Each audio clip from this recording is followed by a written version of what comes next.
അമ്മ മാതാവിനും ദേവകുമാരനും 1000 നന്ദി. എൻ്റെ പേര് ഡോൺ ബോസ്കോ ജിജി. ഞാൻ ഇടുക്കി രൂപതയിൽ നിന്നും വരുന്നു. എനിക്കിവിടെ എന്താ പറയേണ്ടതെന്ന് കറക്റ്റായിട്ട് ഒന്നും അറിയത്തില്ല. ഞാൻ 2020 ആദ്യമായിട്ട് ഉടമ്പടി എടുക്കുന്നത്. ഈ തവണയും കൂടെ കൂട്ടി 4ാമത്തെ ഉടമ്പടി പുതുക്കാനാണ് ഞാൻ വന്നത്. സത്യസന്ധമായിട്ട് പറഞ്ഞാൽ ഈ 4 ഉടമ്പടിയിലും ആദ്യത്തെ ഉടമ്പടി നല്ലപോലെ ചെയ്തെങ്കിലും ബാക്കിയുള്ള ഉടമ്പടിയെല്ലാം ഞാൻ ഉഴപ്പുമായിരുന്നു.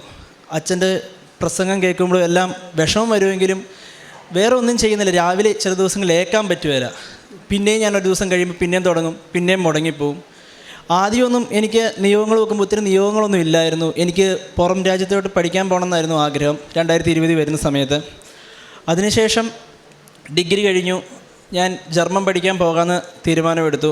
അങ്ങനെയാണ് ഞാൻ അതിനുശേഷം ആദ്യമായിട്ട് ജർമ്മൻ പഠിച്ചുകൊണ്ടിരുന്നത്. ഒരു 2 മാസം കഴിഞ്ഞപ്പം ഞാൻ ഉടമ്പടി എടുക്കാൻ വരുന്നത്. അപ്പം ഞാൻ ഒന്നാമത്തെ നിയോഗമായിട്ട് എൻ്റെ ചേച്ചിക്ക് വേണ്ടി വെച്ചു. ചേച്ചിക്ക് PCOD കാരണം 2 വർഷമായിട്ട് കുഞ്ഞുങ്ങളില്ലായിരുന്നു. അവരതിൻ്റെ അകത്ത് ഒത്തിരി സങ്കടപ്പെടുന്നുണ്ടായിരുന്നു. അവരും വന്ന് ഉടമ്പടി എടുത്തിട്ടുണ്ടായിരുന്നു. ഞാൻ ഒന്നാമത്തെ നിയോഗമായിട്ട് എൻ്റെ ചേച്ചിക്ക് വേണ്ടി വെച്ചു. ആ ഉടമ്പടി ചെയ്തുകൊണ്ടിരിക്കുന്ന സമയത്ത് തന്നെ 2 മാസം കഴിഞ്ഞപ്പോൾ ചേച്ചി ക്യാരിയിങ് ആണെന്ന് പറഞ്ഞ് എന്നോട് ചേച്ചി വിളിച്ചു പറഞ്ഞു. അപ്പോൾ എനിക്ക് ഒത്തിരി സന്തോഷം വന്നു. കാരണം ഞാൻ അതിൻ്റെ അകത്തും ഉടമ്പടി തെറ്റിക്കുന്നുണ്ട്, ചെയ്യുന്നില്ല. ചില ദിവസം രാവിലെ ഏക്കാൻ പറ്റുന്നില്ല. അത് കഴിഞ്ഞ് ഞാൻ ഒരു 6 മണി കഴിഞ്ഞ് ചെയ്യാമെന്ന് ഓർക്കും, പക്ഷേ ചെയ്യും, പിന്നെ മുടങ്ങിപ്പോവും. അങ്ങനെയായിരുന്നു എൻ്റെ കാര്യങ്ങൾ. അതുപോലെ തന്നെ ഞാൻ ജർമ്മൻ പഠിക്കാൻ പോയി. ഇപ്പം ഞാൻ ജർമ്മൻ പഠിക്കാൻ പോയിട്ട് വെറും 8 മാസം ആകുന്നേ ഉള്ളൂ. ഞാൻ സെപ്റ്റംബറിലാണ് ആദ്യമായിട്ട്, സെപ്റ്റംബർ 4 ഞാൻ ജർമ്മൻ പഠിക്കാൻ പോകുന്നത്. ആ സമയത്ത് പോയി ഇപ്പം കൃത്യം 8 മാസമാകുന്നു. എനിക്കറിയത്തില്ല. ഞാൻ A1 പഠിച്ചു, A2 പഠിച്ചു, B1 പഠിച്ചു. എല്ലാവരും സാക്ഷ്യം കേൾക്കുമ്പോൾ അറിയാമെന്ന് ഞാൻ വിശ്വസിക്കുന്നു. B2 എന്ന് പറയുന്നൊരു സബ്ജക്റ്റ് നമുക്ക് ഒരു ബാലികേറാൻ മല തന്നെയാണ്. എനിക്കറിയത്തില്ല അതെങ്ങനെ പാസ്സാകുന്ന പോലും അറിയത്തില്ല. ഞാൻ ശരിക്കും സംസാരിക്കുന്ന ഒരാളല്ല. എല്ലാം ചെയ്തു. പക്ഷേ എനിക്ക് എങ്ങനെയോ ഒരു തോന്നൽ തോന്നി, എനിക്കിനി എക്സാം എഴുതിയേക്കാമെന്ന്. ഞാൻ B1 മാത്രമേ പഠിച്ചിട്ടുള്ളൂ. B2 ഒരു ഇൻസ്റ്റിറ്റ്യൂട്ടിലും പോയി ഞാൻ പഠിച്ചിട്ടില്ല. ഞാൻ ഭരണങ്ങാനം അസീസിലാണ് പഠിച്ചത് B1 വരെ. പക്ഷേ ബാക്കി ഞാൻ പഠിച്ചില്ല. അതിൻ്റെ കൂട്ടുകാർ വഴി ജസ്റ്റ് കുറച്ച് ക്ലാസ് കൂടി ഇങ്ങനെയൊക്കെ ആയി. കുറച്ച് ക്ലാസ്സൊക്കെ ആയിട്ട് ഞാൻ B2 ഇങ്ങനെ എഴുതാൻ വേണ്ടി തയ്യാറായിട്ടിരിക്കുകയാണ്. ആ സമയത്താണ് എനിക്ക് ഒരു ഹൈദരാബാദ് എക്സാമിന് ഡേറ്റ് എടുത്തരാമെന്ന് പറഞ്ഞ് ഒരു ചേച്ചി വരുന്നത്. ആ ചേച്ചിയുടെ കയ്യിൽ നിന്ന് ഞാൻ 25,000 രൂപ കൊടുത്ത് ഡേറ്റിന് വേണ്ടി അപ്ലൈ ചെയ്തു. അപ്പം എൻ്റെ ചേച്ചിയും ചേച്ചിയുടെ ഭർത്താവും ഹൈദരാബാദ് തന്നെയാണ് താമസം. അപ്പം ഞാൻ നേരത്തെ അങ്ങോട്ട് പോയി. ക്ലാസ്സൊന്നും കൂടുന്നില്ല. ഞാൻ നേരത്തെ ഹൈദരാബാദിലോട്ട് പോയി. എക്സാം എഴുതുന്ന ഡേറ്റ് ആകുമ്പോഴത്തേക്കും ചെല്ലാറോ എന്ന് ഓർത്ത്. അപ്പോൾ ചേച്ചി പറഞ്ഞു, കൺഫർമേഷനാണ്, നീ പൊക്കോ, ഒരു കുഴപ്പമില്ല. അവിടെ ചെന്ന് ഒരാഴ്ച കഴിഞ്ഞപ്പോഴത്തേക്കും പറഞ്ഞു, എടാ ആ ഡേറ്റ് കിട്ടില്ലെന്ന് പറഞ്ഞു. അപ്പോൾ എനിക്ക് ആകെ വിഷമമായി. കാരണം എക്സാം എഴുതാൻ വേണ്ടി കുത്തിയിരുന്ന് പഠിക്കുന്നു. B2 അറിയത്തില്ല, എന്നാലും ഒരു വിശ്വാസത്തിൻ്റെ പുറത്ത് പോവുക. അവിടെ ചെന്നു എക്സാം എഴുതാൻ ചെല്ലുന്ന സമയമായപ്പോഴത്തേക്കും എക്സാമിന് ഡേറ്റ് ഇല്ലെന്ന് പറയുന്നു. അപ്പോൾ ഞാൻ ചേച്ചിയോട് പറഞ്ഞു, ചേച്ചി എന്നാൽ എനിക്ക് ആ പൈസ റീഫണ്ട് ചെയ്ത് തന്നേരെ, ഞാൻ വേറെ എവിടെയും നോക്കിക്കോളാം. അപ്പോൾ ചേച്ചി പറഞ്ഞു, ഇപ്പം തന്നെ ചെയ്തേക്കാൻ 2 ദിവസം എന്ന് പറഞ്ഞു. അപ്പോഴത്തേക്കും എനിക്ക് ഹൈദരാബാദിൽ നിന്ന് വേറൊരു മെയിൽ അയക്കേണ്ട ഒരു ഓപ്ഷൻ വന്നു, ഡേറ്റ് എടുക്കണ്ടേ. അപ്പം ഞാൻ അപ്പം തന്നെ ചേച്ചിയോട് ചോദിച്ചു, തരാമെന്ന് ചോദിച്ചു. ചേച്ചി പറഞ്ഞു, മോനെ തരാൻ 2 ദിവസം, എൻ്റെ ആശുപത്രിയിലാണ്, അപ്പം അവന് ഹോസ്പിറ്റൽ കേസ് ആയതുകൊണ്ട്. അപ്പോൾ ഞാൻ പറഞ്ഞു, അപ്പോൾ എനിക്ക് എന്തോ പോലെ ഞാൻ പറഞ്ഞു, ഒരു 2 ആഴ്ച കഴിഞ്ഞിട്ട് മതി, ഞാൻ വേറെ എവിടെയെങ്കിലും ചെയ്തോളാമെന്ന് പറഞ്ഞു. അപ്പോഴത്തേക്കും ആ ഡേറ്റ് പോയി. അതിനുശേഷം ഹൈദരാബാദിലെ ഡേറ്റിന് വേണ്ടി അപ്ലൈ ചെയ്തു. അത് അടുത്ത മാസത്തേക്ക് അപ്ലൈ ചെയ്തത്. അപ്ലൈ ചെയ്ത് കഴിഞ്ഞപ്പോഴത്തേക്കും പൈസ നമ്മൾ പിന്നെയും അടച്ചു. പൈസ അടച്ചു കഴിഞ്ഞപ്പോൾ അത് സെൻഡായി. പക്ഷേ ഒരു കാരണവശാലും അത് അവിടെ ചെന്നതായിട്ട് അവർ അംഗീകരിക്കുന്നില്ല. ഞങ്ങൾക്കിവിടെ വന്നിട്ടില്ലെന്നാണ് പറയുന്നത്. പിന്നെ എല്ലാ ദിവസവും ഹൈദരാബാദിലെ എക്സാം സെൻറ്ററിലോട്ട് വിളിയായി. അവസാനം വിളിച്ച് എൻ്റെ പേര് അവർക്ക് കാണാതെ അറിയാം. ഡോൺ ബോസ്കോ എന്ന് പറയുന്നത്, സാർ ഇപ്പം തന്നെ ശരിയാക്കി വിട്ടേക്കാം, അങ്ങനെയാണ് പറയുന്നത്. ലാസ്റ്റ് ഇത് നടക്കുന്നതിന് മുമ്പ് ഞാൻ എന്നിട്ട് ആ ചേച്ചിനെ വിളിക്കാൻ തുടങ്ങി. ചേച്ചിയെ പൈസ എന്നതാ, ഞാൻ വീട്ടിൽ പറയാതെയാണ് ഹൈദരാബാദിലെ വേറെ പൈസ കൊടുത്തത്. ചേച്ചിയോട് മാത്രമേ ഞാൻ പറഞ്ഞിട്ടുണ്ടായിരുന്നുള്ളൂ. ആ സമയത്ത് ആ ചേച്ചിനെ വിളിക്കുമ്പോൾ ചേച്ചി ഇപ്പം തരാമെന്ന് പറഞ്ഞു. ലാസ്റ്റ് ആയപ്പോഴത്തേക്കും ചേച്ചി ഫോൺ എടുക്കുന്നില്ല. ഞാനൊരു ദിവസം ഒരു 100 വിളി വിളിക്കും, എടുക്കുകയില്ല. മെസ്സേജ് അയക്കും. ഞാൻ അവസാനം പറഞ്ഞു, ചേച്ചി എൻ്റെ മര്യാദയ്ക്ക് ഞാൻ ചേച്ചിയോട് പറഞ്ഞു ഒന്ന് താ. അവസാനം ഞാൻ കെഞ്ചി പോലെ പറഞ്ഞു, എന്നിട്ട് നടക്കുന്നില്ല. അപ്പം ഒരു കാര്യവും നടക്കുന്നില്ല. ഹൈദരാബാദിൽ കൊടുത്തതും നടക്കുന്നില്ല, ഈ ചേച്ചിയുടെ കൊടുത്ത പൈസയും തിരിച്ച് കിട്ടുന്നില്ല. എനിക്കൊന്നും അറിയത്തില്ല എന്ന് ചെയ്യണം. ഞാൻ ഉടമ്പടി തെറ്റിക്കുന്നു ഇടയ്ക്കുണ്ട്. അപ്പം എനിക്ക് തോന്നി ഞാനിതെല്ലാം ചെയ്യുന്നതുകൊണ്ട് എനിക്കുള്ള ഒരു ശിക്ഷയായിട്ടായിരിക്കും എന്ന് പറഞ്ഞു. എനിക്ക് പിന്നെ ഒരു ഓപ്ഷനുമില്ല. ഞാൻ ചേച്ചിയുടെ അടുത്ത് പോയപ്പോഴും ഉടമ്പടി പത്രമുണ്ട്, ഞാൻ ട്രെയിനിൽ വെച്ചൊക്കെ ചെല്ലുന്നുണ്ട്, പക്ഷേ വേറൊന്നും ചെയ്യുന്നില്ല, ഇടയ്ക്ക് മുടങ്ങി പോകുന്നുണ്ട്. ഞാനവിടെ ചെന്നു. ഞാൻ വൈകുന്നേരമായിരുന്നു, ചേച്ചിയൊക്കെ പുറത്ത് പോയിക്കോ. ഞാൻ പെട്ടെന്ന് വാതിലടച്ചു. ഞാൻ അതുപോലെ കരഞ്ഞൊരു ദിവസം എൻ്റെ മുമ്പിലില്ല. എനിക്ക് അത്ര ഞാൻ ഒരിക്കലും കരഞ്ഞിട്ടില്ല. ഞാൻ മാതാവിന് മുമ്പിൽ മുട്ടുകുത്തിയെന്ന് അലറി കരഞ്ഞെന്ന് പറയും, ആരും കേൾക്കാതെ. വായി പൊത്തിയാണ് ഞാൻ കരഞ്ഞത്. ഞാൻ പറഞ്ഞു, മാതാവി എനിക്കത് വേണം, ഒത്തിരി പൈസയൊന്നും എൻ്റെ ഇല്ല, ഞാനിത് എവിടുന്ന് ഇനി വീട്ടുകാരോട് പറയുമെന്ന് അറിയത്തില്ലാതെ ഞാൻ നിൽക്കുക. ആ സമയത്ത് എനിക്ക് മാതാവ് തരുമെന്ന് എനിക്ക് അറിയാമെന്ന് ഉറപ്പ് ഞാൻ എണ്ണയും കാശ് രൂപം കയ്യിലുണ്ട്. 4 വർഷമായിട്ട് എൻ്റെ കഴുത്തിലൊരു കൊന്തയുണ്ട്. അതേ അമ്മ മാതാവിൻ്റെ ആ കാശ് രൂപം ഞാൻ ഇട്ടിട്ടുണ്ട്. ഇതുവരെ അത് ഊരാനൊരു ഇടം എനിക്ക് ഉണ്ടായിട്ടില്ല. ഞാൻ എന്നിട്ട് പ്രാർത്ഥിച്ച് കരഞ്ഞ് അളിയൻ്റെ ബൈക്കും എടുത്ത് ഞാൻ പുറത്തോട്ട് പോയി. ജസ്റ്റ് ഒരു കടയിൽ ചെന്ന് സാധനം മേടിക്കുമ്പോൾ എൻ്റെ കണ്ണ് നിറയുക. അപ്പോൾ അവർ ചോദിച്ചു എന്നാ മലയാളികൾ അവിടെയുള്ള റെസ്റ്റോറൻറ്റുകാർ എന്നാ പറഞ്ഞത്. ഞാൻ പറഞ്ഞു പൊടി പോയതാണെന്ന് പറഞ്ഞിട്ട് ഞാനാണെങ്കിൽ പേയ്മെൻറ്റ് ചെയ്യാൻ വേണ്ടി എൻ്റെ ഫോൺ എടുക്കുമോ അത്രയും ദിവസം എന്നെ ബ്ലോക്ക് ചെയ്തിട്ട് ചേച്ചി, ഫോൺ എടുക്കാത്ത ചേച്ചി, മെസ്സേജ് അയച്ചിട്ട് എടുക്കാത്ത ചേച്ചി, വേറൊരു അക്കൗണ്ടിൽ നിന്ന് എനിക്ക് ആ പൈസ മൊത്തം ഫണ്ട് ചെയ്തേക്കുക. അത് കണ്ടപ്പോഴത്തേക്കും എനിക്ക് കരച്ചിൽ. ഞാൻ അപ്പം തന്നെ എൻ്റെ അമ്മേനെ വിളിച്ച് പറഞ്ഞു കിട്ടി, ഇനിയിപ്പോൾ എന്നാ ചെയ്യേണ്ടതെന്ന് എനിക്ക് അറിയത്തില്ല. ഇതൊന്നും എൻ്റെ കഴിവല്ല, ഉടമ്പടി തെറ്റിക്കുന്നുണ്ട്. അങ്ങനെ എന്തെങ്കിലും ഒരു അനുഭവം കിട്ടുമ്പോഴത്തേക്കും ഞാൻ കരഞ്ഞു പോകും. മാതാവിനോട് ഒത്തിരി ഇഷ്ടമുണ്ട്, പ്രാർത്ഥനയുണ്ട്. പക്ഷേ ഉടമ്പടി തെറ്റുന്നത് മാത്രം എനിക്കത് തെറ്റായിട്ട് കാണുന്നുള്ളൂ. അങ്ങനെ ഇരിക്കുക. അപ്പോൾ എനിക്ക് ഒത്തിരി ഹാപ്പിയായി, ദൈവമേ കിട്ടുക. അപ്പോഴത്തേക്കും ഹൈദരാബാദിൻ്റെ ഡേറ്റിൻ്റെ കേസായി. അവിടെ അവർ കിട്ടുവല്ലെന്ന് പറയുന്ന രീതിയിലായി ലാസ്റ്റ്. അപ്പോഴത്തേക്കും ഞാൻ കൊച്ചി ട്രിവാൻഡ്രം ഗൊയ്ത്തയിൽ മെയിൽ അയച്ചു, ഒരു എക്സാം ഡേറ്റ് കിട്ടണേ, എനിക്ക് എങ്ങനെയും ഒന്ന് എക്സാം എഴുതണം.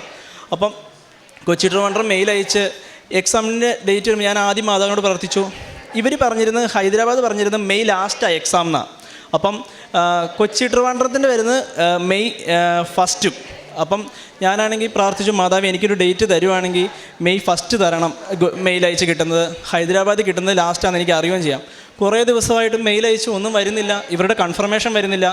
ഞാനൊരു ദിവസം രാവിലെ 5:30 പ്രത്യക്ഷീകരണ പ്രാർത്ഥന എല്ലാം വേണ്ടി ആ സമയത്ത് ഞാൻ കറക്റ്റായിട്ട് ചെയ്യാൻ തുടങ്ങി. പിന്നെ 5:30 ഏറ്റു പ്രത്യക്ഷീകരണ പ്രാർത്ഥന ചെല്ലിക്കൊണ്ടിരുന്നു. അപ്പോൾ ഞാൻ ആരുമില്ല, ചേച്ചിയെല്ലാം അവരെല്ലാം ഉറക്കമാണ്. ഞാനാണെങ്കിൽ കരഞ്ഞ് പ്രാർത്ഥിച്ചു, മാതാവേ എനിക്കിന്ന് കൺഫർമേഷൻ മെയിൽ വരണം, അല്ലാതെ എന്നെക്കൊണ്ട് പറ്റുകയില്ല. ഞാൻ എന്തോരം നാളായിട്ട് നോക്കിയിരിക്കുന്നതെന്ന് പറഞ്ഞു. എന്നിട്ട് പഠിക്കാനുണ്ടായിരുന്നു ഒത്തിരി സങ്കടവും കരച്ചിലും. കാരണം ഞാൻ കയറി പിന്നെയും കിടന്നൊന്നും ഉറങ്ങി. രാവിലെ ഒരു 11 മണിയായപ്പോൾ ചുമ്മാ ഫോൺ എടുത്ത് നോക്കിയപ്പോൾ ഹൈദരാബാദിൽ നിന്ന് മെയിൽ വന്നേക്കുക, നിങ്ങൾക്ക് കൺഫർമേഷൻ ആയിട്ടുണ്ടെന്ന് പറഞ്ഞ്. അപ്പോഴത്തേക്കും എനിക്ക് പിന്നെയും കരച്ചിൽ വരാൻ തുടങ്ങി. പിറ്റേ ദിവസം രാവിലെ ഇനിയും ഞാൻ ഡേറ്റ് ഇട്ട് പ്രാർത്ഥിക്കാൻ പോവാം. നമ്മൾ സാക്ഷ്യം കേൾക്കുമ്പോൾ ഡേറ്റ് ഇട്ട് പ്രാർത്ഥിക്കണം. അപ്പോൾ എനിക്ക് മാത്രം തന്നെ ഇങ്ങനെയൊന്നും വരാത്ത ഞാൻ ഒത്തിരി ആലോചിക്കും. അപ്പോൾ ഞാനത് കഴിഞ്ഞ് പിറ്റേ ദിവസം ഏറ്റു. അപ്പോൾ എനിക്കൊരു കോൺഫിഡൻസാണ്, മാതാവ് എനിക്ക് തരാൻ തുടങ്ങി, ഇനി എൻ്റെ കയ്യിലെല്ലാം എന്ന് പറഞ്ഞ് ഞാൻ പിറ്റേ ദിവസം ഏറ്റു. മാതാവ് തരുന്നുള്ള രീതിയിൽ ഞാൻ പ്രാർത്ഥിക്കാൻ തുടങ്ങി. മാതാവേ എനിക്ക് കൊച്ചിയിലും ഡേറ്റ് വേണം, ആ ഡേറ്റ് നാളെ തന്നെ വരുകയും വേണം, വരുന്നത് ആദ്യത്തെ ആഴ്ച തന്നെ കിട്ടണം എന്ന് പറഞ്ഞു. അത് കൊച്ചിയിൽ തന്നെ കിട്ടണം എന്ന് പറഞ്ഞു. ഇത് ഡേറ്റ് വരുന്നത് ഒന്നെങ്കിൽ കൊച്ചിയിലായിരിക്കും അല്ലെങ്കിൽ ട്രിവാൻഡ്രത്തായിരിക്കും. ഒന്നെങ്കിൽ ആദ്യത്തെ ഒരാഴ്ച അല്ലെങ്കിൽ ലാസ്റ്റത്തെ ഒരാഴ്ച വന്നു കഴിഞ്ഞാൽ ഞാൻ ഈ അടച്ച പൈസ എല്ലാം പോവുകയും ചെയ്യും. ഹൈദരാബാദിലെ എക്സാം മാത്രം എഴുതാനും പറ്റുള്ളൂ. അത്ര നേരം ഹൈദരാബാദ് ഉണ്ടെന്ന് ഓർത്ത് തന്നെ നമ്മൾ ഇരിക്കുക, കൺഫർമേഷൻ വന്നിരിക്കുക. അപ്പം രാവിലെ പ്രാർത്ഥന കഴിഞ്ഞ് അന്ന് പഠിച്ച് ഒരു 9 മണിയായപ്പോൾ എൻ്റെ കൂട്ടുകാരനെ വിളിച്ചു. ഞാനിങ്ങനെ സംസാരിച്ചുകൊണ്ടിരിക്കുമ്പോൾ ഒരു മെയിൽ വന്നു. നോക്കിക്കഴിഞ്ഞപ്പോൾ കൊച്ചിയിലെ മെയിൽ എനിക്ക് വന്നു, കൺഫർമേഷൻ ആയിട്ടുണ്ടെന്ന് പറഞ്ഞ്. അതും 3, 4 എന്ന ദിവസങ്ങളിൽ ആദ്യത്തെ ആഴ്ച തന്നെ എനിക്ക് കൺഫർമേഷൻ മെയിൽ വന്നു. അങ്ങനെ അതെല്ലാം ഓക്കെ ആയി ഒരു രീതിയിൽ ഇങ്ങനെ പോവുകയായിരുന്നു. അപ്പോഴാണ് ഇതുവരെ എൻ്റെ വീട്ടുകാർക്ക് മാത്രം അറിയുന്ന ഒരു കാര്യം ഞാൻ കൂട്ടുകാരോട് പോലും പറഞ്ഞിട്ടില്ല. എനിക്ക് എൻ്റെ ഒരു ഫ്രണ്ട് വഴി ജർമ്മനിയിൽ ഒരു സ്കൂളിൽ അഡ്മിഷൻ എടുത്തു തരാൻ അവൻ നോക്കിയായിരുന്നു. അപ്പം ആദ്യം ഞങ്ങൾ മെയിലൊക്കെ അയച്ചു. പുള്ളി പറഞ്ഞു, ഒന്നും പറഞ്ഞില്ല. കുറേ ദിവസമായിട്ട് ഞാൻ അവനോട് ഇടയ്ക്ക് കേടാ എന്നാടാ പുള്ളി ഒന്നും റിപ്ലൈ തരാത്തേ. അപ്പോൾ ഞാൻ പ്രാർത്ഥിക്കാൻ തുടങ്ങി, എനിക്കൊരു റിപ്ലൈ തരണമെന്ന്. അങ്ങനെ ഒരു ദിവസം രാവിലെ 5:30 ഞാൻ പ്രാർത്ഥിച്ചപ്പം ഒരു 1.5 മാസം മുമ്പ് അയച്ച മെയിലാണ്. കൃത്യം പിറ്റേ ദിവസം പ്രാർത്ഥിച്ചതിൻ്റെ അന്ന് ഒരു 9:30-10 മണിയായപ്പോൾ എനിക്ക് മെയിൽ വന്നേക്കുക, ഇന്നാണ് നിങ്ങളുടെ സൂം മീറ്റിംഗ്, ഈ സൂം മീറ്റിംഗ് നിങ്ങൾ പങ്കെടുക്കണം, വൈകുന്നേരം 7 മണിക്കാണ് സൂം മീറ്റിംഗ് എന്ന് പറഞ്ഞു. എനിക്കറിയത്തില്ല എന്ത് ചെയ്യണം. പ്രാർത്ഥിക്കുന്നതെല്ലാം പിറ്റേ ദിവസം നടക്കുന്നു. അപ്പോൾ എനിക്ക് ഏറ്റവും വിഷമം വരുന്ന കാര്യം എന്ന് വെച്ചാൽ ഞാൻ ഈ ഉടമ്പടി ഉഴപ്പുന്നുണ്ടല്ലോ, അതാണ് എൻ്റെ ഏറ്റവും സങ്കടം. ഇത്രയും ചെയ്തിട്ടും എന്നെ കൈവിടാതെ എൻ്റെ കൂടെ ഉണ്ടല്ലോ എന്ന് ഓർക്കുമ്പോൾ എനിക്ക് ഒത്തിരി സങ്കടം വരും. പിന്നെ ഞാൻ പ്രാർത്ഥിക്കും. എന്നിട്ട് ഞാൻ ജർമ്മനിയിലുള്ള ഇൻ്റർവ്യൂവിന് വേണ്ടി ഇരിക്കുക. അതപ്പോൾ ഒരു ജർമ്മൻകാരനാണ് ഇൻ്റർവ്യൂ നടത്തുന്നത്. അപ്പം എനിക്ക് ഒരു പരിജ്ഞാനവും ഇല്ല, കാരണം B1 പാസ്സായിട്ട് പോലും ഇല്ല. B1 ഇൻസ്റ്റിറ്റ്യൂട്ട് വഴി പാസ്സായതാണ്. B1 മാത്രമേ ഉള്ളൂ. B2 എന്നൊരു സംഭവം ഞാൻ പഠിച്ചിട്ടില്ല, ഇതുവരെ പഠിച്ചിട്ടില്ല. ഒരക്ഷരം പോലും B2 പഠിച്ചിട്ടില്ല. ആകപ്പാടെ കൂട്ടുകാരെന്തെങ്കിലും പറയും, അത് ജസ്റ്റ് ഒന്ന് കേൾക്കും, ഇങ്ങ് പോരും. എന്നിട്ട് ഞാൻ ജർമ്മൻ്റെ ഇൻ്റർവ്യൂവിന് വേണ്ടി വൈകുന്നേരം ഒരുങ്ങിയിരിക്കുക, അവരുടെ സൂം മീറ്റിങ്ങിന് വേണ്ടി. AC ഫുള്ളായിട്ടിട്ട് ഞാൻ വേർത്തൊഴുകും. എനിക്ക് പേടിയാണ്, കാരണം ഒന്നും പറയാൻ അറിയത്തില്ല ജർമ്മൻ. അപ്പം ഞാൻ മാതാവിനോട് പ്രത്യക്ഷീകരണ പ്രാർത്ഥന എടുത്ത് എൻ്റെ അടുത്ത് വെച്ചു, ബൈബിൾ എടുത്ത് എൻ്റെ അടുത്ത് വെച്ചു, അതുപോലെ തന്നെ ഉപ്പെടുത്ത് വെച്ചു, കാശ് രൂപ എല്ലാം ഞാൻ കൈ പിടിച്ച് എൻ്റെ കയ്യിൽ എൻ്റെ പൊന്ത ഞാൻ കയ്യെ കെട്ടിയിട്ടേക്കുക. എന്നിട്ട് ജർമ്മൻ്റെ ഇൻ്റർവ്യൂ വന്നു. ഭയങ്കര ടെൻഷനായിരുന്നു. ടെൻഷനൊക്കെ ആയിട്ടും പുള്ളി എല്ലാം ചിരിച്ചുകൊണ്ട് ചോദിച്ചു. എന്നോട് ജസ്റ്റ് കുറച്ച് കാര്യങ്ങൾ ചോദിച്ചുള്ളൂ. ഞാൻ എങ്ങനെയാണ് പറഞ്ഞതെന്ന് എനിക്ക് പോലും അറിയത്തില്ല. ഞാൻ ജസ്റ്റ് 1-2 വാക്യത്തിൽ മാത്രം ജസ്റ്റ് ഗ്രാമാറ്റിക് പോലും ശരിയല്ലാതെ വർത്തമാനം പറഞ്ഞു.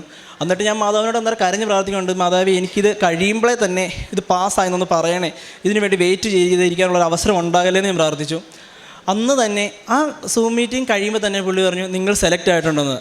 അത് കേട്ടപ്പോഴത്തേക്ക് എനിക്ക് അറിയത്തില്ല, ഞാനിതെല്ലാം അപ്പം അമ്മേനെ വിളിച്ച് അല്ലെങ്കിൽ അച്ചാച്ചനെ വിളിച്ച് പറയും. അപ്പം അച്ചാച്ചനാണെങ്കിലും പണ്ട് തൊട്ട് എന്നെ ചെറുപ്പത്തിൽ തൊട്ട് ഒരു മാതാവിൻ്റെ ഫോട്ടോ കണ്ടാലും ഒന്ന് കുമ്പിടാതെയോ എവിടെ പോയാലും ഒരു മാതാവിനെ കാണുമ്പോൾ ഒരു എത്രയും തിളമാതെ ചെല്ലിക്കാതെ സമ്മതിക്കാതായിരുന്നു. അതുകൊണ്ട് തന്നെയായിരിക്കും എനിക്ക് മാതാവിനോട് ഒത്തിരി ഇഷ്ടമുണ്ട്. അങ്ങനെ അതെല്ലാം ഓക്കെ ആയി എല്ലാ സമാധാനത്തിലിരിക്കുമ്പോഴാണ് ലാസ്റ്റ് സമയത്ത് പ്രതിസന്ധികളും വരുമെന്ന് പറയുന്നത് ശരിയാണ്. ഹൈദരാബാദിൻ്റെ മെയിൽ വന്നു, നിങ്ങൾക്ക് കൺഫർമേഷനാണ്, എല്ലാം വന്നു. ഒരു ദിവസം ഉച്ചയ്ക്ക് നോക്കിയപ്പോൾ എനിക്ക് മെയിൽ വന്നേക്കുക, ഹൈദരാബാദിൽ നിന്നുള്ളത് നിങ്ങൾക്ക് ക്യാൻസലായിപ്പോയി.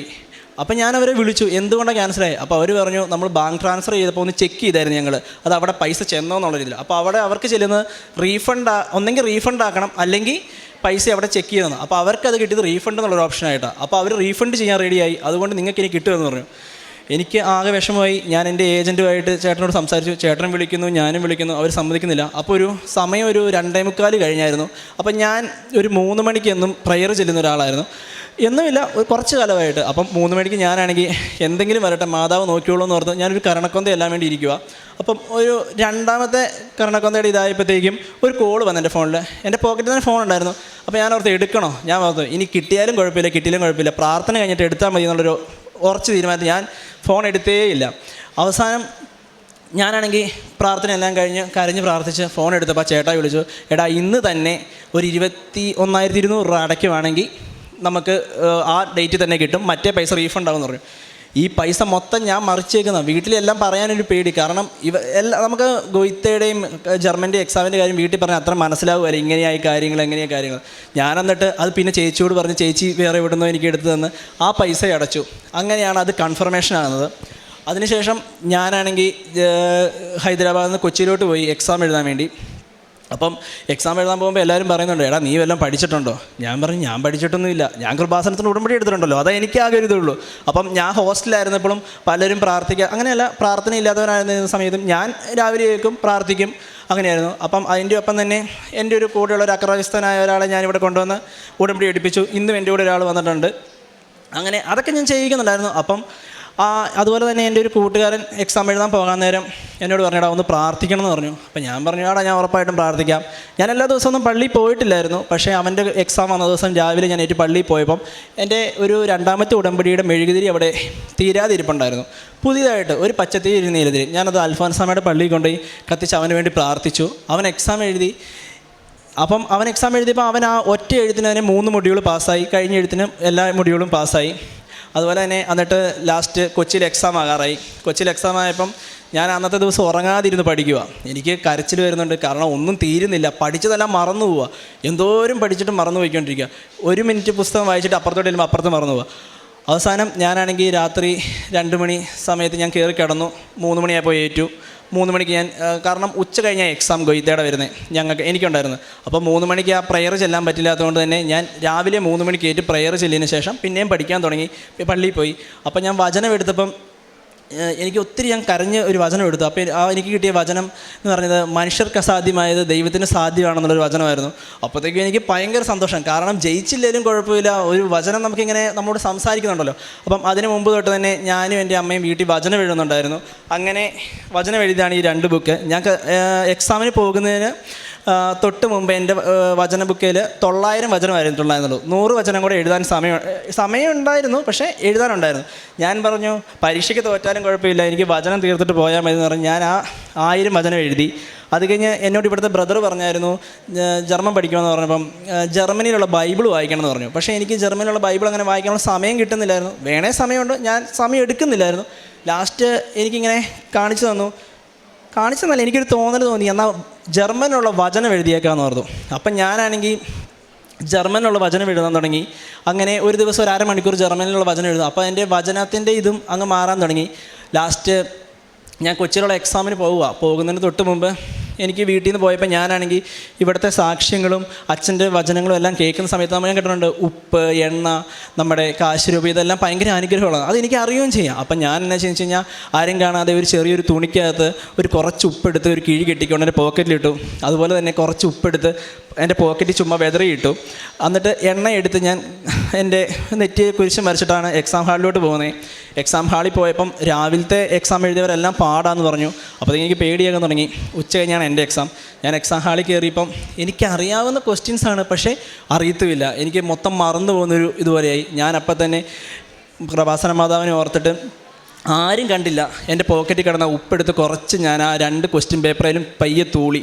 എന്നിട്ട് ഞാൻ ഒന്ന് കരഞ്ഞ് പ്രാർത്ഥിച്ചിട്ട് എക്സാം എഴുതി. എന്നിട്ട് എക്സാം എല്ലാം എഴുതി പുറത്തിറങ്ങിയപ്പോൾ നമുക്ക് ഒന്നും അറിയത്തില്ല. ഒരു കോൺഫിഡൻസ് ഉണ്ട് എന്നാൽ ഒരു പേടി. അത് കഴിഞ്ഞ് കുറച്ച് ദിവസം മുമ്പ് ഒരു മാസം മുമ്പ് ചേട്ടായി വിളിച്ച് പറഞ്ഞു, ഇപ്പം പരീക്ഷ എഴുതുന്നവരെല്ലാം തോക്കുക, കൊച്ചി ഭയങ്കര വിജയ ശതമാനം കുറവാന്നൊക്കെ പറഞ്ഞപ്പോൾ എനിക്ക് ഭയങ്കരമായിട്ട് സങ്കടമായി. ഞാൻ എൻ്റെ കൂട്ടുകാരന്മാരെല്ലാം വിളിച്ച് പറയുമ്പോൾ അവർ പറഞ്ഞു, എടാ പ്രാർത്ഥിച്ചിട്ടുണ്ടല്ലോ ജയിക്കുമെന്ന് പറഞ്ഞു. അപ്പോൾ എനിക്കും അതേ ഒരു വിശ്വാസമേ ഉള്ളൂ. അപ്പം ഞാൻ എൻ്റെ മാതാവിനോട് ഇവിടെ കൃപാസനത്തിൽ വന്ന് ലാസ്റ്റ് ഉടമ്പടി എടുത്തപ്പോൾ നേർന്നായിരുന്നു, ഇനി ഇവിടെ ഒരു സാക്ഷ്യം പറയാതെ ഞാനൊരു ഉടമ്പടി എടുക്കുകയില്ല. എനിക്കൊരു സാക്ഷ്യം പറയണം, എന്തെങ്കിലും ആയിക്കോട്ടെ, ജർമ്മൻ കിട്ടുന്നതല്ല, ഞാൻ പ്രാർത്ഥിക്കുന്ന ഏതെങ്കിലും ഒരു നിയോഗം എനിക്ക് സാധിച്ചു തന്നെ എനിക്കൊരു സാക്ഷ്യം പറയാനുള്ള അനുഗ്രഹം ഇവിടെ കിട്ടണമെന്ന് ഞാൻ പ്രാർത്ഥിച്ചായിരുന്നു. അങ്ങനെ ആ ഒരു നിയോഗം പറയാൻ വേണ്ടി ഞാനിങ്ങനെ അപ്പോൾ എപ്പോഴും മാതാവിനോട് ഞാൻ പ്രാർത്ഥിക്കും, മാതാവേ എന്നെ ജർമ്മൻ പരീക്ഷ മാതാവ് തോൽപ്പിച്ചോ, കുഴപ്പമില്ല, എന്നാലും വേറെ എന്തെങ്കിലും എനിക്ക് ഒരെണ്ണം പറയാൻ, എനിക്ക് ഈ ആൾക്കാരെ കയറി നിൽക്കാനൊരു അവസരം ഉണ്ടാകണമെന്ന് ഞാൻ ഒത്തിരി ആഗ്രഹിച്ചായിരുന്നു. കാരണം എന്നെപ്പോലെ ഒരാൾ വന്ന് പറയുമ്പോൾ കുറച്ചെങ്കിലും ഒരാൾക്കൊരു ഇൻസ്പിറേഷൻ ആവുമല്ലോ എന്ന് ഓർത്താൽ. കാരണം നമ്മളൊരു ഇത്രയും ഈ കാലത്ത് എല്ലാവരും, എനിക്കറിയാം എൻ്റെ കുറേ കൂട്ടുകാരെ ഒരു വിശ്വാസമില്ലാതെ എല്ലാം നുണയാ, ഈ കൃപാസനത്തിൽ വരുന്നവരും നുണയാന്ന് പറഞ്ഞ കൂട്ടുകാരെ എനിക്കറിയാം. അപ്പം ഞാൻ പറയുന്ന വഴി ഒരാളെങ്കിലും ഇതിലേക്ക് വരുമെന്ന് ഒരു ആഗ്രഹമുള്ളതുകൊണ്ട് ഞാൻ പറയുന്നത്, മാതാവ് എനിക്കൊരു സാക്ഷ്യം പറയാനുള്ള അവകാശം തരണേന്ന്. അപ്പം ഞാൻ ആദ്യം തന്നെ പറഞ്ഞു, ഞാൻ B1 മാത്രം പഠിച്ച ഒരാളാണ്. B2 എന്നൊരു ഇത് പഠിച്ചിട്ടേ ഇല്ല, B2ൻ്റെ ക്ലാസ് കയറിയിട്ടില്ല. പക്ഷേ കഴിഞ്ഞ ദിവസം വരെ റിസൾട്ട് ഇങ്ങനെ വരാൻ വേണ്ടി ഞാൻ വെയിറ്റ് ചെയ്യുമായിരുന്നു. ഞാൻ മാതാവിനോട് ആദ്യം പറഞ്ഞൊരു കാര്യമാണ്, എനിക്ക് ജർമ്മൻ്റെ എക്സാം എഴുതിയിട്ട് ഞാൻ 2 മൊഡ്യൂളായിരുന്നു എഴുതിയിട്ടുണ്ടായിരുന്നുള്ളൂ.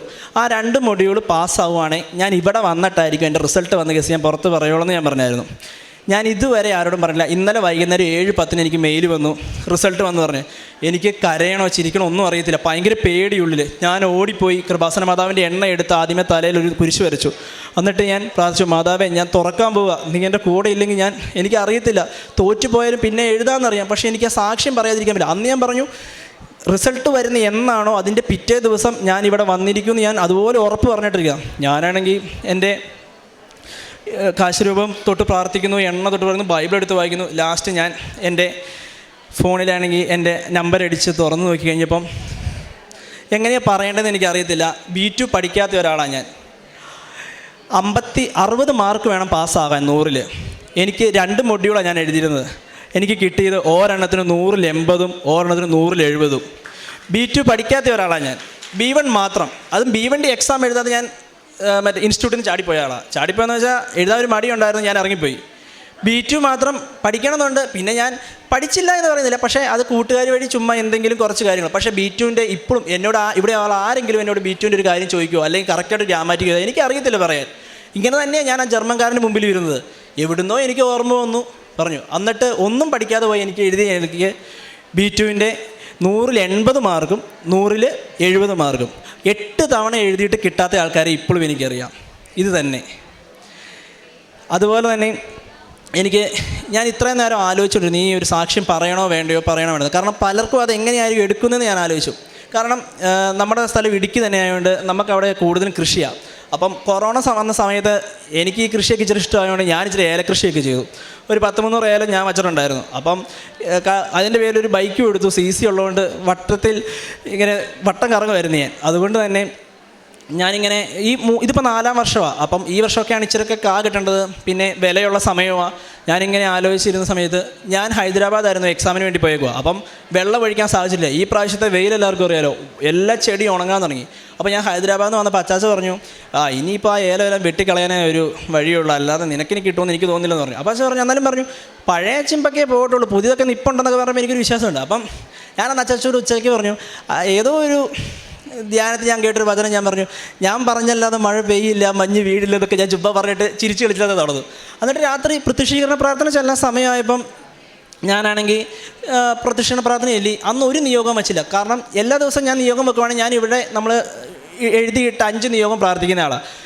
അന്ന് ഞാൻ ഒരു നിയോഗം വെച്ചില്ല. ഞാൻ ആകെപ്പാടെ വെച്ച നിയോഗം, കർത്താവേ ഒരു മഴ പെയ്യണേ, മാതാവേ എനിക്ക് വേണ്ടി മഴ പെയ്യണേ. കാരണം 3-4 വർഷം കഷ്ടപ്പെട്ടുണ്ടാക്കിയതാണ്, പോയി കഴിഞ്ഞാൽ വണ്ടി എടുത്ത് വിൽക്കാനേ പറ്റുള്ളൂ, എല്ലാവർക്കും വേണ്ടിയല്ലേ, ഒരു മഴ പെയ്യണേ എന്ന് പറഞ്ഞ് ഞാൻ ചുമ്മാ അമ്മയുടെ അടുത്തൊക്കെ ഒന്ന് പോയി പുറത്ത്. അത്രയും നേരം അന്ന് ഭയങ്കര വെയിലുള്ളൊരു ദിവസമാണ്. എന്ന് വെച്ച് കഴിഞ്ഞാൽ ആകാശം ഒട്ടും ഇരുണ്ടിട്ടില്ല, ഫുൾ തെളിഞ്ഞ് കിടക്കുന്നത്.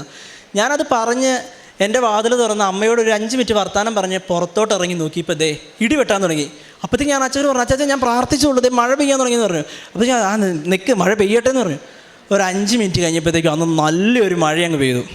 എനിക്ക് ഇതിപ്പോൾ ഞാൻ പറയണോ വേണ്ടെന്ന് പലതവണ ആലോചിക്കാൻ, കാരണം പലർക്കും ഇതൊരു യുക്തിക്ക് നിരക്കുമെന്ന് എനിക്ക് അറിയത്തില്ലായിരുന്നു. പക്ഷേ എനിക്ക് കിട്ടിയൊരു സാക്ഷ്യം ഞാൻ എന്തിനാ പറയാതിരിക്കുന്നത്? മാതാവ് നന്നായിട്ട് തന്നെ ഞാൻ വിശ്വസിക്കുന്നത്. കാരണം അത്രയും ദിവസം മഴ പെയ്യാതെ ഉണങ്ങി നിന്ന ദിവസം ഞാൻ വന്ന് പ്രാർത്ഥിച്ചു.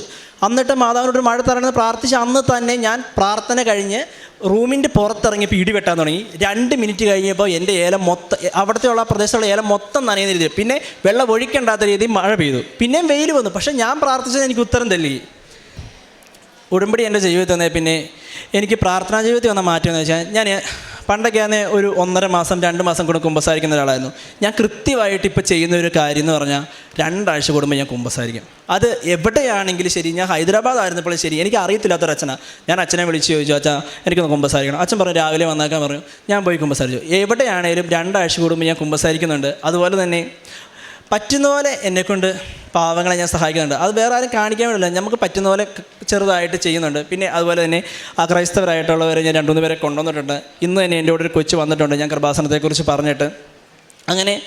അങ്ങനെയൊക്കെയാണ് എനിക്ക് ഉടമ്പടി വഴി കുറച്ചും കൂടെ ജീവിതത്തിൽ വളർച്ച നേടാനും മറ്റുള്ളവരിലേക്ക് ഇത് എത്തിക്കാനും പറ്റിയത്. വളരെ വ്യക്തമായിട്ട് സാക്ഷ്യം പറയാനായിട്ട് ഈ മകനെ ദൈവം അനുവദിച്ചു എന്നുള്ളതാണ്.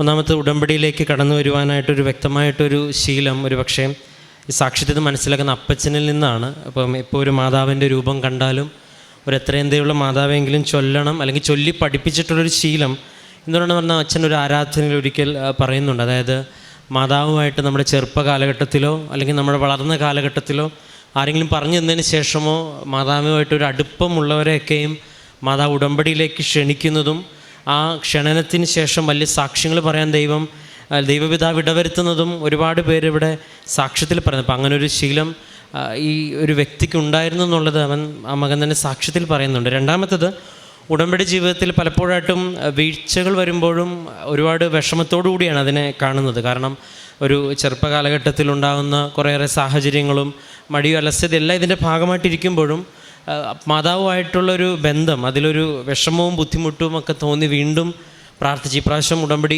പുതുക്കുന്ന, ഇപ്പോൾ ഈ ഒരു ലാസ്റ്റ് പുതുക്കിലും ഉടമ്പടി കൃപയോടെ ജീവിക്കണം എന്നുള്ളൊരു വലിയൊരു സാക്ഷ്യം അല്ലെങ്കിൽ വലിയൊരു നിയോഗം വെച്ചിട്ടാണ് ഇവിടെ നിന്ന് പോകുന്നത്. അപ്പം ഏറെ പ്രത്യേകിച്ച് പരീക്ഷ ജയിച്ചതായിട്ട് ബന്ധപ്പെട്ടതാണ് സാക്ഷ്യം. ഇപ്പം ഇവിടെ ഒരുപാട് വിദ്യാർത്ഥിനികൾ സാക്ഷ്യം പറയുന്നൊരു മേഖലയാണ്. B2 എക്സാമിനെക്കുറിച്ചും ജർമ്മൻ ലാംഗ്വേജിനെ കുറിച്ചും ഏകദേശം എല്ലാ ദിവസവും ആരെങ്കിലും 1-2 പേരായിട്ട് ഇവിടെ പറഞ്ഞു. അപ്പോൾ അത്രത്തോളം സാക്ഷ്യത്തിൽ ഈ ഒരു കാര്യങ്ങൾ അഡ്രസ്സ് ചെയ്യപ്പെടുന്നുണ്ട്.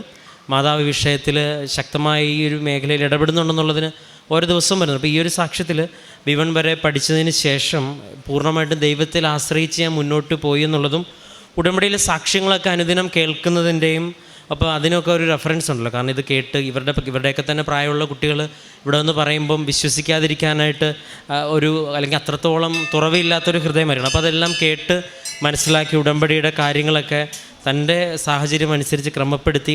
എങ്കിലും ഈ മകൻ്റെ സാക്ഷ്യം പറയുമ്പം മാതാവിൻ്റെ ഒരു മധ്യസ്ഥതയിലെടുക്കുന്ന ഈ ഉടമ്പടിയിൽ ഒരു പക്ഷേ ഒരുപാട് സാക്ഷ്യങ്ങൾ വായിക്കുമ്പോൾ നമുക്ക് മനസ്സിലാകുന്നത് ഒരു പക്ഷേ ഉടമ്പടി എടുത്ത ആൾ ഒരു അത്രയും ഗൗരവമായിട്ട് ഇത് എടുക്കാത്തപ്പോഴും മാതാവ് ഇങ്ങനെ ഒന്ന് പുറകെ നടന്ന ആ വ്യക്തിയെ, പ്രത്യേകിച്ച് ചെറുപ്പക്കാരായിട്ടുള്ള ഒരു സാക്ഷ്യം പറയുമ്പം ഇതുപോലെ ഇതേ രീതിയിൽ ഈ ടൈപ്പിൽ തന്നെ ഒരുപാട് പേരോട് സാക്ഷ്യം പറയുന്നത് ഇപ്പോൾ ഓർക്കണുണ്ട്. കാരണം ഒരു പക്ഷേ ഇവരിലൂടെ എന്തോ ഒരു ദൈവിക പദ്ധതി അമ്മ ലക്ഷ്യം വെച്ചിട്ടുണ്ടാവാം.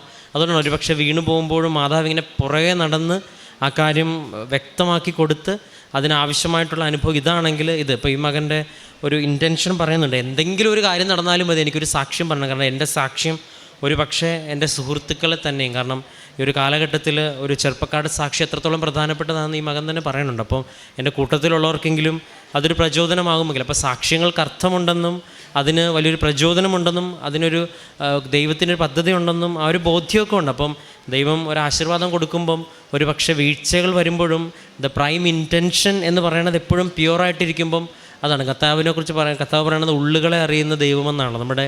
അപ്പം അതിനെക്കുറിച്ചൊരു ബോധ്യമുണ്ട്. ഏറ്റവും അവസാനം ഉടമ്പടിയിലെ നിബന്ധനകൾ, അതിൽ ഇദ്ദേഹം കൂടുതൽ സ്പെസിഫൈ ചെയ്ത് പറഞ്ഞത് കുമ്പസാരത്തിനെ കുറിച്ചാണ്. കാരണം ഒരുപക്ഷെ വിശുദ്ധ കുമ്പസാരത്തിൻ്റെ ഒരു ശക്തി അത് ഏത് സാഹചര്യത്തിലായിരുന്നാലും ഒരാളെ കണ്ടെത്തി എന്ന് പറഞ്ഞാൽ അത്രയും സമയം ഒരുപക്ഷെ കണ്ടുപിടിച്ച് ഒരുപക്ഷെ അവിടെ നിന്ന് മാറി സമയം കണ്ടെത്തി വിളിച്ച് ചോദിച്ച്, അപ്പോൾ അത്രയും ബുദ്ധിമുട്ട്. അപ്പോൾ ഇങ്ങനെ നടത്തുന്ന ആത്മാർത്ഥമായ ദൈവത്തിന് മുൻപിലെ യാത്രകളെ ദൈവം എങ്ങനെയാണ് കണ്ടില്ലെന്ന് വെക്കുന്നത്?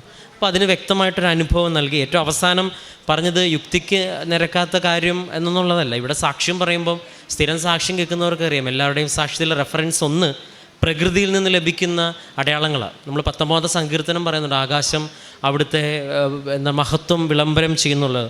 വെളിപാടിൻ്റെ പുസ്തകം 16-ൽ പറയുന്നുണ്ട്, പ്രവാചകന്മാർക്ക് മഴ പെയ്യിപ്പിക്കാതിരിക്കുവാനായിട്ട് ആകാശങ്ങളുടെ മേൽ അടയ്ക്കുവാനുള്ള അധികാരം പ്രവാചകന്മാർക്ക് നൽകിയിട്ടുണ്ടെന്നൊക്കെ പറയുന്നുണ്ട്. പ്രവാചകർ അടച്ചതിനെക്കുറിച്ചും ബൈബിൾ പറയുന്നുണ്ട്.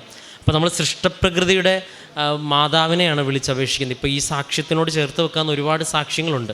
പ്രകൃതി ദൈവം സൃഷ്ടിച്ചതാണെങ്കിൽ മേഘസ്തംഭവും അഗ്നിസ്തംഭവും പ്രകൃതിയിലൂടെ ദൈവം കാണിച്ചു കൊടുത്താണ് ഇസ്രായേൽ ജനത്തെ നയിക്കുന്നത്. അപ്പം ഈ പ്രകൃതിയിലൂടെ തന്നെ ദൈവം കൂടെയുണ്ടെന്ന് അടയാളം തരാനായിട്ട് എത്ര നിസ്സാരമായിട്ടുള്ളൊരു കാര്യമാണ്. അപ്പം ആ ഒരു സാക്ഷ്യവും ഇനിയിപ്പോൾ നമ്മൾ വിശ്വസിച്ചാലും ഇല്ലെങ്കിലും എന്താണെന്ന് പറഞ്ഞാലും മകൻ പറഞ്ഞ പോലെ അവൻ്റെ ജീവിതത്തിൽ വ്യക്തമായിട്ട് ദൈവം കൂടെയുണ്ടെന്നുള്ള അനുഭവം ലഭിച്ചു. ഉടമ്പടി ജീവിതത്തിൽ കൃത്യമായിട്ടൊരു ശ്രമത്തോടെ മുന്നോട്ട് പോകാനുള്ള ശ്രമമുണ്ട്. പരിശുദ്ധ അമ്മ ഒരു വ്യക്തിയെ നേടാനായിട്ട് ഉടമ്പടി ഉപയോഗിക്കുന്നു എന്ന് മനസ്സിലാക്കുന്ന മറ്റൊരു സാക്ഷ്യം കേൾക്കുവാൻ ദൈവം നമ്മെ ഇടവരുത്തി. നമുക്കെല്ലാവർക്കും കരങ്ങളടിച്ച് ദൈവത്തിൻ്റെ നാമം മഹത്വപ്പെടുത്താം. അത്യപൂർവ ദൈവാനുഭവങ്ങൾ ഇനി നിങ്ങൾക്കും സ്വന്തം. ഈ യൂട്യൂബ് ചാനൽ ഇതുവരെ സബ്സ്ക്രൈബ് ചെയ്തിട്ടില്ലെങ്കിൽ ഇപ്പോൾ തന്നെ സബ്സ്ക്രൈബ് ചെയ്യുക. ഈ വീഡിയോ ഇപ്പോൾ തന്നെ നിങ്ങളുടെ സുഹൃത്തുക്കൾക്ക് ഷെയർ ചെയ്തുകൊണ്ട് കർത്താവിൻ്റെ പ്രേക്ഷിതരാകുക.